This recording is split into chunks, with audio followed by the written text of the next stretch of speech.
With John Cena's retirement tour entering its final stages, attention is turned to what could be his last ever appearance on SmackDown. The 16-time world champion is set to be on this week's show, but reports suggest this may mark his farewell to the brand that made him a star. According to WrestleVotes, Cena only has 7 dates left on his schedule, with just 2 yet to be announced. None of those are expected to be SmackDown tapings, which indicates that his run on the Blue brand may have come full circle, starting and now ending at Chicago's Allstate Arena. SmackDown has always been a defining part of Cena's legacy. It's where he first made his name, and if this week's show is indeed his final appearance, it would stand as a historic bookend to his 2-decade journey with WWE's Friday Night Showcase. Meanwhile, Brock Lesnar, Cena's upcoming opponent at WrestlePalooza, could also be part of the mix in Chicago. Sean Ross Sapp of Fightful Select reported that Lesnar is expected to travel to the city, with WWE sources confirming the plan.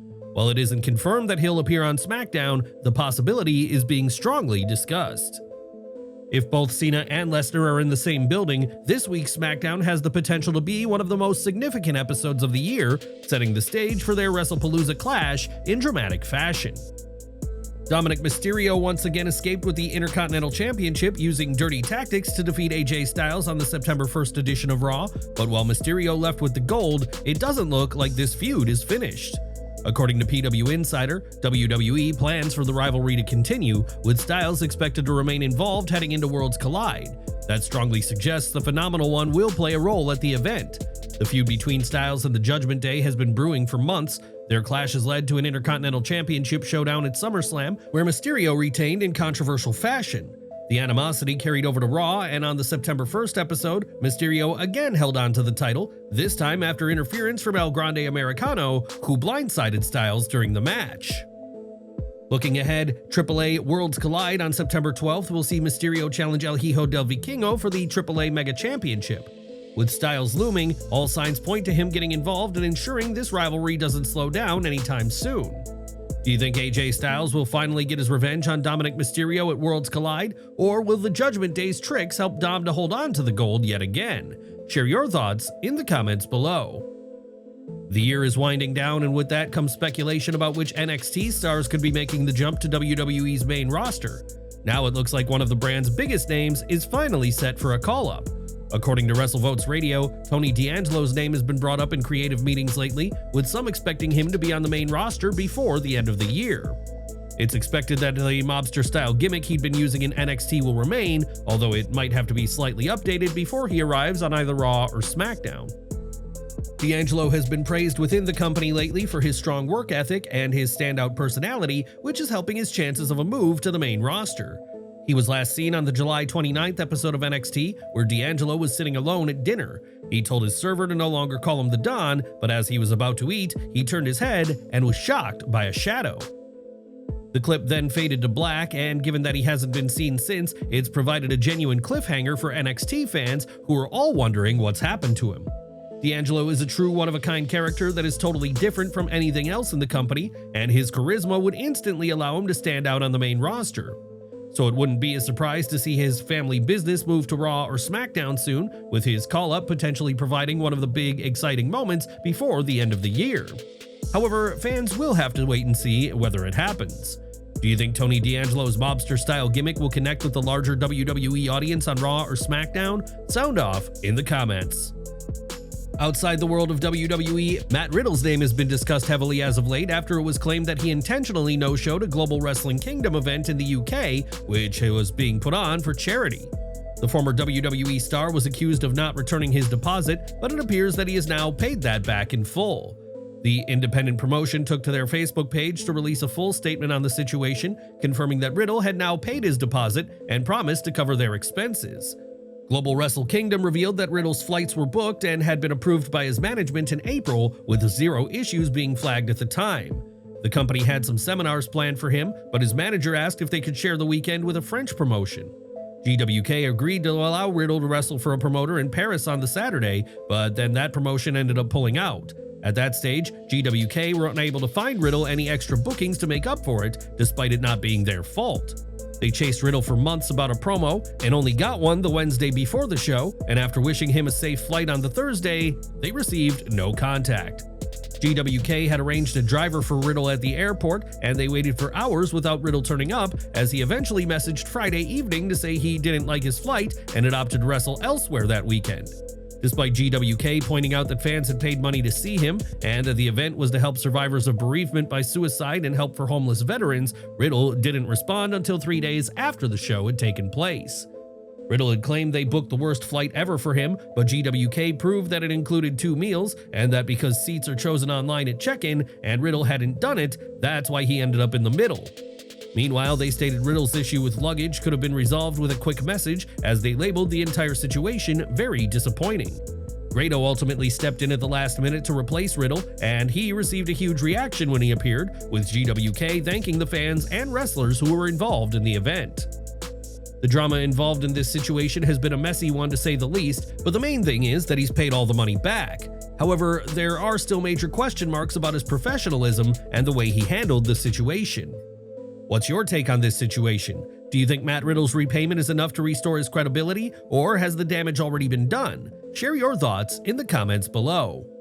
Unfortunately for Riddle, the GWK incident isn't the only drama that he's been involved in lately, as he's now been pulled from appearing at SiouxperCon after making controversial remarks online about sexual assault and domestic violence.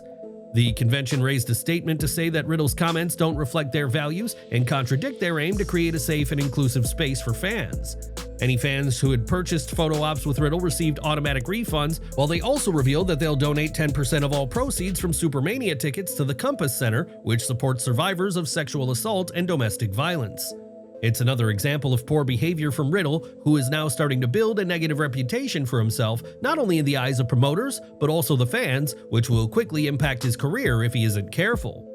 Enjoying the video? A quick like goes a long way in helping us grow and deliver more wrestling news you care about. The following piece of news does contain major spoilers for TNA's Bound for Glory plans. If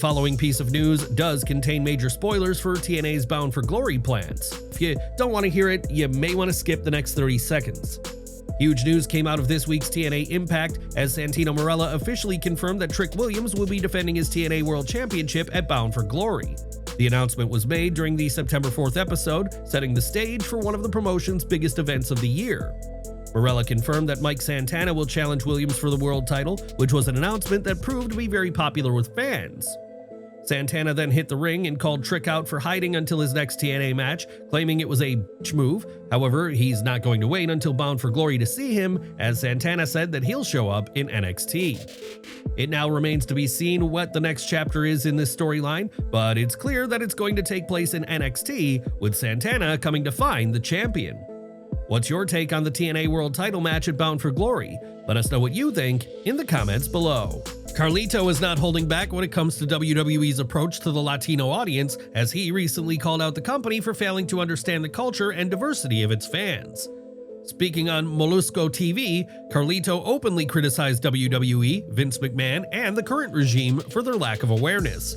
He recalled his conversations with Vince, saying, "What I've been saying for years, even back when I told Vince, WWE doesn't know the Latino market. People think because Vince is the owner, he's in control of everything, but even he told me, that's the problem. We don't know Latinos. We don't know the culture. WWE thinks if it's Mexico, it's just Mexicans. If it's Puerto Rico, it's only Puerto Ricans. They don't get how it all mixes, how diverse our culture really is, especially in wrestling. They still don't understand the Latino audience. They're ignorant of the Latino experience. I think they thought in Mexico, Mexicans only care about Mexicans and Puerto Ricans only care about Puerto Ricans. They don't understand the connection Latinos have." Carlito explained that WWE's biggest issue is the lack of Latino representation behind the scenes. Without Latino writers, bosses, or decision makers, the company struggles to authentically connect with its audience. He believes this shortfall has held back what could have been major opportunities for WWE, whether with Dominik Mysterio or others. He also pointed out that WWE missed a chance to work with AAA, a partnership he felt could have been seamless given his own history in the promotion, his fluency in Spanish, and his connection with their fan base. For Carlito, ignoring that possibility was a significant lost opportunity. After WWE chose not to renew his contract, Carlito moved on, but his message remains clear: the company has room to improve when it comes to understanding Latino fans.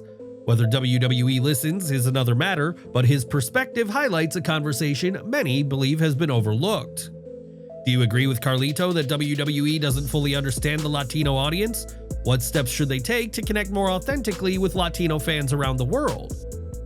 Now, Liv Morgan has been away from WWE for an extended period, and while speculation about her return has been ongoing, a new report suggests fans may not see her back in a special role anytime soon.